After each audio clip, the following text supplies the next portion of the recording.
नमस्ते बच्चों, कैसे हो आप सब। मैं आज आपके लिए बहुत ही मजेदार एनिमेटेड वीडियो लेकर आया हूँ।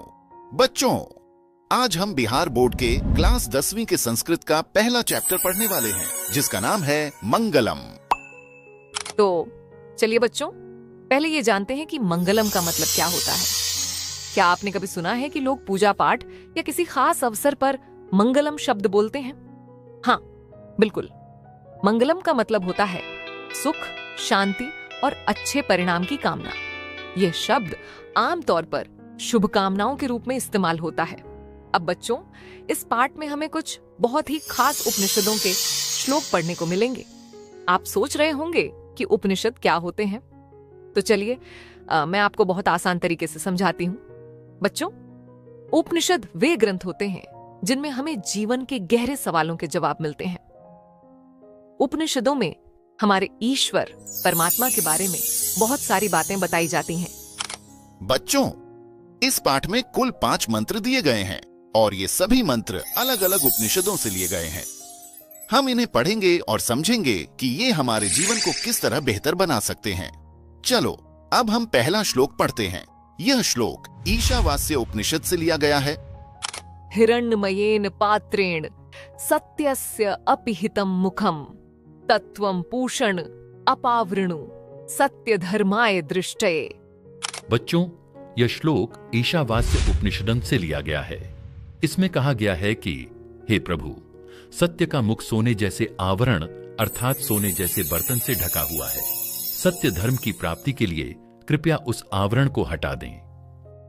बच्चों, इस श्लोक में सत्य के विषय में बताया गया है कि सांसारिक मोहमाया के कारण विद्वान भी उस सत्य को प्राप्त नहीं कर पाते हैं। सांसारिक चकाचौंध में सत्य इस प्रकार ढक जाता है कि मनुष्य जीवन भर अनावश्यक रूप से भटकता रहता है। इसीलिए इस श्लोक में ईश्वर से प्रार्थना की गई है कि हे प्रभु, उस माया से मन को हटा दें ताकि हम परमपिता परमेश्वर को प्राप्त कर सकें। अणो अणियान महतः महीयान आत्मा अस्य जन्तोः निहितः गुहायाम तम अक्रतुः पश्यति वीतशोकः धातु प्रसादात् महिमानम आत्मानः। बच्चों, यह श्लोक कठ उपनिषद से लिया गया है। इसमें बताया गया है कि मनुष्य के हृदय रूपी गुफा में अणु से भी छोटा और महान से महान आत्मा विद्यमान है। विद्वान शोक रहित होकर उस श्रेष्ठ परमात्मा का दर्शन करता है। बच्चों, इस श्लोक इसमें आत्मा के स्वरूप और उसके निवास के बारे में बताया गया है। विद्वानों का कहना है कि आत्मा मनुष्य के हृदय में छोटे से भी छोटे और महान से भी महान रूप में स्थित होती है। जब कोई जीव सांसारिक मोह माया का त्याग कर अपने हृदय में स्थित आत्मा को पहचान लेता है, तब उसकी आत्मा महान परमात्मा में विलीन हो जाती है। इसके बाद जीव सारे सांसारिक बंधनों से मुक्त हो जाता है।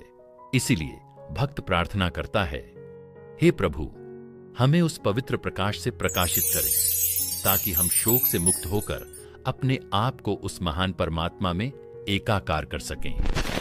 सत्यमेव जयते नानृतम सत्येन पंथा विततो देवयानः येनाक्रमण तिर्षयो ह्याप्त कामा यत्र तत्सत्यस्य परम निधानम।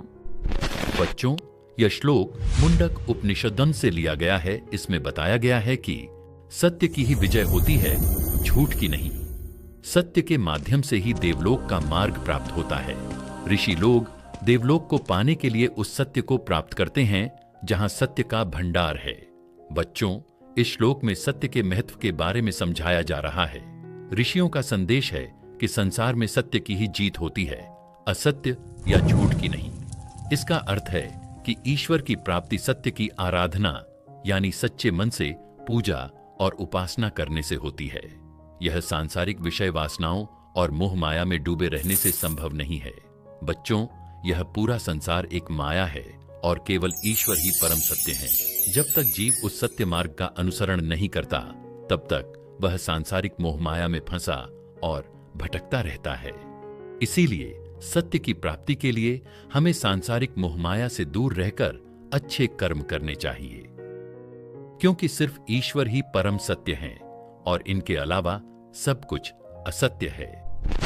यथा नद्यः स्यन्दमानाः समुद्रे स्तम गच्छन्ति नाम रूपे विहाय तथा विद्वान नाम रूपाद विमुक्तः परात् परम पुरुष मुपैति दिव्यम। बच्चों, यह श्लोक मुंडक उपनिषद से लिया गया है। इसमें बताया गया है कि जिस प्रकार नदियां बहती हुई अपने नाम और रूप को त्याग कर समुद्र में मिल जाती है, उसी प्रकार विद्वान अपने नाम और रूप को त्याग कर परमपिता परमेश्वर की प्राप्ति करते हैं। बच्चों, इस श्लोक में हमें जीव और आत्मा के बीच संबंध का विस्तार से समझाया गया है। ऋषियों का कहना है कि जिस प्रकार बहती हुई नदियां समुद्र में मिल जाती है, उसी प्रकार विद्वान ईश्वर के अलौकिक अर्थात पवित्र प्रकाश में मिलकर जीव योनि से मुक्त हो जाता है। जीव तभी तक माया जाल में लिपटा रहता है जब तक उसे आत्मज्ञान नहीं होता है। आत्मज्ञान होते ही जीव मुक्ति पा जाता है। वेदाहमेतं पुरुषं महान्तं आदित्यवर्णं तमसः परस्तात् तमेव विदित्वाति मृत्युमेति नान्यः पंथा विद्यते अनाय। बच्चों, यह श्लोक श्वेताश्वतर उपनिषद सांस से लिया गया है। इसमें कहा गया है कि परमात्मा को महान पुरुष के रूप में जानो, जो प्रकाश स्वरूप में अंधकार के आगे है। केवल उन्हें जानने से ही मृत्यु पर विजय पाई जा सकती है। इसके अलावा मोक्ष पाने का कोई और रास्ता नहीं है। इस श्लोक में हमें परमपिता परमेश्वर के बारे में समझाया गया है। अर्षियों का मानना है कि भगवान ही सच्चे प्रकाश का स्रोत हैं। उनकी भव्य उपस्थिति से ही पूरा संसार रोशन होता है। ज्ञानी लोग जो ईश्वर को पहचानते हैं, वे सांसारिक मोहमाया और इच्छाओं से मुक्त हो जाते हैं। आत्मज्ञान के बिना मोक्ष संभव नहीं है और ईश्वर को जानना ही मोक्ष पाने का एकमात्र रास्ता है। चलिए बच्चों, अब जल्दी से इस चैप्टर के सबसे जरूरी सवाल देख लेते हैं। इसे स्किप मत करना, क्योंकि अगर आपने ध्यान से पढ़ा है तो इन सवालों के जवाब जरूर जानते होंगे। चलिए देखते हैं।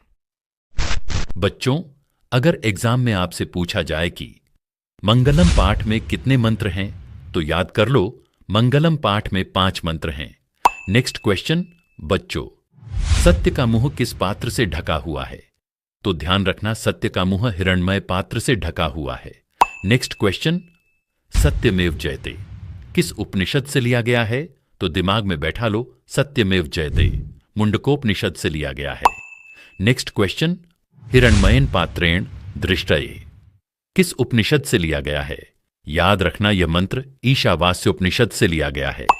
नेक्स्ट क्वेश्चन बच्चों, वेदाहमितं पुरुषम महांतम डैश विद्यते अनाय किस उपनिषद से लिया गया है? तो ध्यान दो, यह श्वेताश्वतरोपनिषद से लिया गया है। बच्चों, अगर एग्जाम में आपसे पूछा जाए कि मंगलम पाठ कहां से संकलित है, तो झट से जवाब देना, मंगलम पाठ उपनिषद से संकलित है।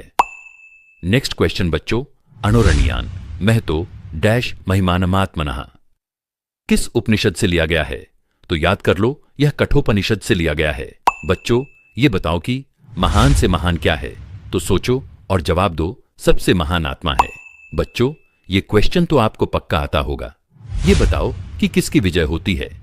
तो हमेशा याद रखना, सत्य की विजय होती है। नेक्स्ट क्वेश्चन बच्चों, नदियां नाम और रूप को छोड़कर किसमें मिलती है? जल्दी से सोचो और जवाब दो, नदियां समुद्र में मिलती है। अच्छा, ये बताओ कि किसकी विजय नहीं होती है? तो दिमाग में बिठा लो, असत्य की कभी विजय नहीं होती है। नेक्स्ट क्वेश्चन बच्चों, यह संपूर्ण संसार किसके द्वारा अनुशासित है? तो झट से जवाब देना, यह संपूर्ण संसार परमात्मा द्वारा अनुशासित है। तो आइए बच्चों, जल्दी जल्दी देख लेते हैं उन बच्चों के नाम जिन्होंने किए हैं प्यारे प्यारे कमेंट। कोमल, लक्षिता भाटी, धार्मिक, रविंद्र गोठवाल, रक्षित, अनुराग, मुस्कान, अंशिका, अर्पित, रानी, काव्या, खुशी। अगर आप भी हमारे अगले वीडियो में शाउट आउट चाहते हैं तो जल्दी से नीचे कमेंट करें और चैनल को सब्सक्राइब करें। मिलते हैं अगले मजेदार वीडियो में। तब तक पढ़ते रहो, सीखते रहो और आगे बढ़ते रहो।